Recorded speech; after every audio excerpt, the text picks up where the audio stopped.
आपका धर्म क्या है? मेरा धर्म है ह्यूमैनिटी। ह्यूमैनिटी में हिंदू, मुस्लिम, सिख, ईसाई सभी आ जाते हैं। यहाँ मैं बात करूँगा कहानी मुस्तफ़ा अली की।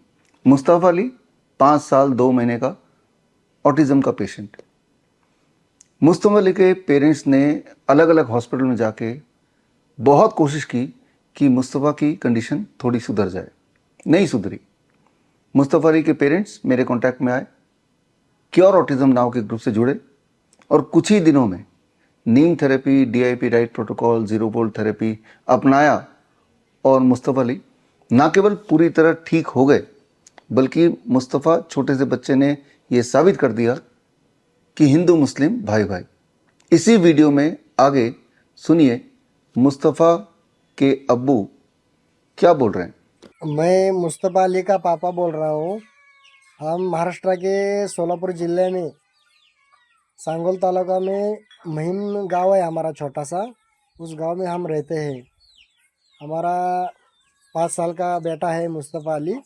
तो उसे तो छोटी बीमारी है, तो उसका इलाज के लिए हम पूरे तकरीबन 10-15 बड़े बड़े अस्पताल में हमने उसका इलाज किया, लेकिन हमको उस बीमारी का कोई ये नहीं मिल रहा था।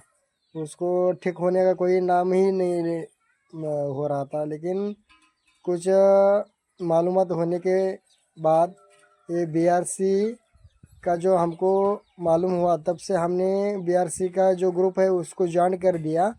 और उसमें जो उन्होंने हमको जो ट्रीटमेंट करना बोल दिया है, जो नीम थेरेपी का है, जो उसका व्यायाम है, उसका खाने का जो कुछ फ्रूट्स है उसे किस तरह खिलाना है, मतलब उसको कौन कौन से फ्रूट खिलाने हैं, उसे खाना कौन सा देना है, ये सब इसकी जानकारी उन्होंने हमको दे दी।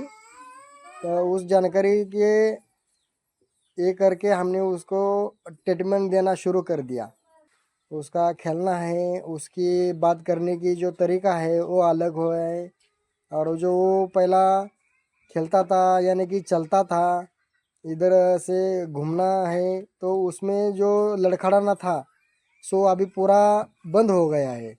वो ठीक ढंग से चलता भी है और वो ठीक ढंग से वो खेलता भी है। और जो खाना है तो खुद के हाथों से खाता है। उसे रोटी हो या कुछ फ्रूट्स हो तो उसके वो खुद मांग के लेता है। जब उसको कुछ चीज़ चाहिए तो वो खुद पास आ जाता है और बोल देता है कि अबू मुझे ये दे, मुझे वो खाना है। जो उसे कुछ चीज़ की ज़रूरत पड़ेगी तो वो खुद मांगता है अभी मुँह से। पहला उसे वो कुछ समझता नहीं था, लेकिन अभी वो खुद जो उसको चीज़ चाहिए वो खुद मांग के लेता है। यानी कि उसके मम्मा के पास से भी मांग के लेता है और मेरे पास से भी, यानी कि अब्बू के पास से भी मांग के लेता है वो। और अभी वो उसमें फ़िलहाल पूरा बदलाव नज़र आ रहा है हमको। और सुबह में हम एक तो यानी कि हमारा छोटा सा गांव है, और हम तो क्या करते हैं कि उसे सुबह से जल्दी उठ जाने के बाद उसको जो कौली घास है उस घास पे से हम क्या करते हैं उसको घुमा के लाते हैं। तकरीबन 10-15 मिनटों तक उसे घुमाते हैं उसमें खेलने के लिए। उसके साथ गेंद और बैट है, उसको लेके साथ में हम जाते हैं। 10-15 मिनटों तक या आधा घंटा तक हम उसके साथ वो गेंद और बैट्स के साथ उसे हम खिलाते हैं, गेंद डालना सिखाते हैं, गेंद को किस तरह मारना है उसको सिखाते हैं। और वो अच्छी तरह से गेंद को भी हाथ में पकड़ता है और जिस दिशा में उस गेंद को डालना है यानी कि फेंकना है उस दिशा में वो अब अच्छी अच्छी तरह से वो फेंक भी देता है। और जिस दिशा में गेंद को मारना है उस दिशा में वो बैट से गेंद को पुश भी करता है, मार सकता है अभी वो ठीक ढंग से। यानी कि उसको पहला वो जो गेंद थी तो एक गेंद को मारने के लिए उसको 4 या 5 बार प्रयास करना पड़ता था, लेकिन अभी वो फिलहाल एक ही बार में वो गेंद को ठीक ढंग से यानी अच्छी तरह से उसको गेंद को मार देता है वो। मतलब ये बीआरसी के जो पॉइंट्स है उन्होंने दे दिए, हमको बता दिए।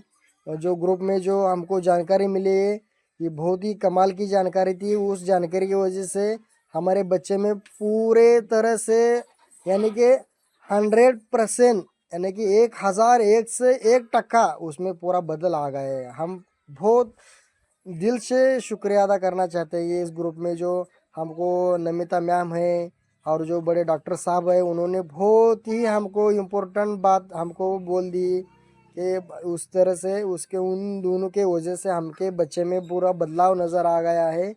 अभी वो पिछले हफ्ते में गणपति बैठे थे तो उस गणपति में उसने पूरा हमको उसका चेंजेस नज़र आ गया। यानी कि उसने क्या किया कि वो जो आरती का थाला था हाथ में लेके उसने क्या किया, गणपति की तकरीबन पूरी आरती खत्म होने तक उसने हाथ में एक आरती लेकर वो गणपति की आरती की है। हम तो ताजुब कर रहे हैं, उसको सादी चीज़ हाथ में ठीक ढंग से वो 1 मिनट तक नहीं पकड़ सकता था। वो तकरीबन पूरी आरती खत्म होने तक वो गणपति की आरती हाथ में लेकर घुमा रहा था। और वो जो उसके मूवमेंट्स है, जो उसे रोना कब है, कब हंसना है, इमोशनल कब होना है, ये जो पूरी मतलब वो इमोशनल्स रहते हैं बच्चों के अंदर, तो उसके इमोशनल हमको उसमें से दिखाई न दे रहे हैं, नज़र आ रहे हैं। पहला उसमें वो ऐसे इमोशनल्स जो कुछ बातें थे उसमें से नज़र ही नहीं आते थे हमको। हम बोलते थे कि इसका कैसा होगा, ये आगे चल के क्या करेगा। हम तो बहुत बहुत परेशान होते थे, टेंशन आ रहा था हमको। अब ये कैसा होगा, इसका आगे चल के कैसा होगा, अभी तो ये ऐसा है, बड़ा होगा तो इसे कैसा होगा, इसके साथ कैसे बर्ताव होगा, ये पूरा सोच के हमारा पूरा दिमाग फटने के जैसा हो रहा था। लेकिन अभी तो ये ग्रुप ज्वाइन करने की वजह से हमको पूरा पूरा यकीन है कि 1101 टका इसमें से ये पूरा क्लियर हो जाएगा। अभी तो उसने इतना कमाल करके देखा था कि हमको अभी पूरा भरोसा बैठ गया है। मुझको तो पहला भरोसा ही नहीं था। हमारी घरवाली थी यानी कि हमारी वाइफ ने तो पहला शुरू तो हमारी वाइफ ने ही किया है इस ग्रुप से ज्वाइन होके। उसने समझाया मुझे कि बाबा इसमें ऐसा करेंगे तो हमारे बच्चे के लिए ये अच्छा है।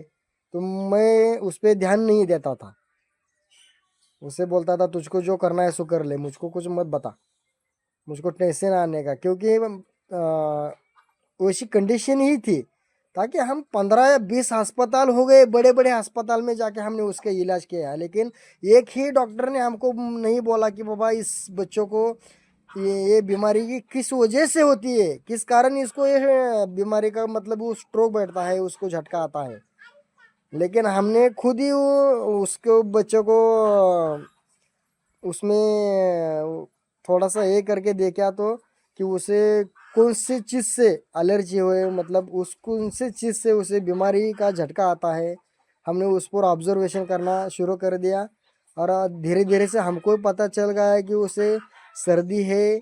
ज़्यादा सर्दी होने के वजह से उसके सीने में कफ होता है, यानी कि सर्दी सर्दी से उसमें छाती यानी कि सीना जाम हो जाता है उसका, उसमें उसे सांस लेना दिक्कत आती है, सांस नहीं ले सकता वो ठीक ढंग से। तो वो अच्छी तरह से सांस नहीं लेने के वजह से उसे वो फिट्स आ जाती है, यानी कि झटका आता है उसको। और वो बुरी तरह से उसे बहुत बुरी हालत होती है उसमें। और उसका जो मुंह है, मुंह के तरफ से उसे जो सर्दी है उसके सीने में दबी हुई है वो पूरा बाहर निकल आता है। और पूरा तकरीबन वो 4-5 दिन तक वो ठीक ढंग से चलता नहीं है, ठीक ढंग से खाता नहीं है, चलता नहीं है, बात तक नहीं करता है। वो जो उसे झटका आने के बाद उसे बहुत तकलीफ हो रही थी, लेकिन अभी 2 महीना हो गया, उसे अभी झटका भी नहीं है और उसे कुछ तकलीफ भी नहीं है। जुकाम तो उसका यानी कि सर्दी तो उसकी पूरी कम आ गई है। तो ये सब ये BRC के जो ग्रुप है तो उस कॉल्स की वजह से हम के बच्चे में बहुत प्रोटोकॉल्स के जो वीडियोस है वो देख के उसमें से हमने उसका सही तरीका अपना कर उसका प्रयत्न किया और उसमें से हम अच्छी तरह से ठीक ढंग से सफ़र कर रहे हैं। बच्चे में अच्छी बदलाव है।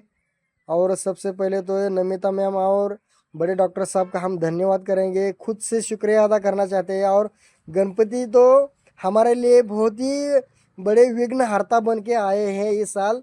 हमारे बच्चे का पूरा उसका बीमारी ठीक करने के लिए ही हमारे यहाँ पे आए थे। हम 9 साल से हम मुस्लिम हैं, लेकिन हमारे समाज के लोग नहीं हिंदू के देवताओं को मानते नहीं, लेकिन तब हम भी उसको मानते हैं।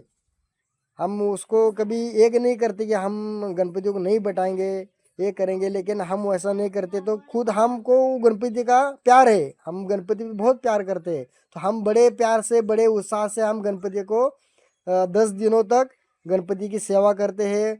गणपति को लाके बिठाते हैं, अच्छी तरह से सजाते हैं, उसकी पूजा करते हैं। और वो गणपति हमको बहुत प्रसन्न है और हमें अच्छी तरह से गणपति प्रसन्न है। हमारा पूरा दुख गणपति अच्छी तरह से ठीक करेंगे। और नमित मैम और डॉक्टर साहब का हम दिल से शुक्रिया अदा करेंगे या इसी तरह हमारे बच्चों को सफ़र अच्छी तरह से उसे ठीक करो। हम आपके ज़िंदगी भर शुक्रगुजार रहेंगे। धन्यवाद।